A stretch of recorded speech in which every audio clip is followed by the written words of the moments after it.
Ini dua efek ketika teman-teman nahan BAB ketika masih ada benjolan ambien. Mungkin kerasa sebagai solusi sementara ya, karena kalau lagi buang air besar, apalagi yang ambien eksternal itu sakit perihnya minta ampun. Jadi malah nggak nyaman buang air besar, bahkan beberapa ada yang dalam tanda kutip trauma ke toilet.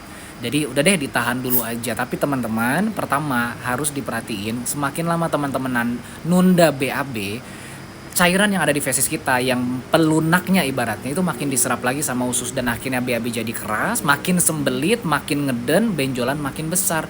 Khawatirnya malah terjadi iritasi atau gesekan dinding anus, jadilah BAB darah. Ya makin parah jadinya. Yang kedua, semakin ditahan kan semakin ada tekanan di otot bawah di rektumnya gitu. Ya makin tekanan, ya pembuluh darah makin ketahan. Akhirnya apa? Bisa jadi khawatirnya darahnya jadi beku, dan ada beberapa curhatan seperti itu yang saya juga kadang bingung juga ya, soalnya alhamdulillah saya nggak sempet separah itu ketika ngalamin ambien, karena ketika saya ngalamin bener-bener udah pusing, udah fesesnya keras, udah benjolannya sering bengkak, saya langsung tangani ya, meskipun nggak sampai medis dan operasi ya waktu itu, dengan beberapa suplementasi herbal wasir dari Tiongkok aja yang memang punya kandungan antiinflamasi untuk peradangannya dan memang kandungan seratnya tinggi, jadi bener-bener pemulihan dari dalam kerasa banget.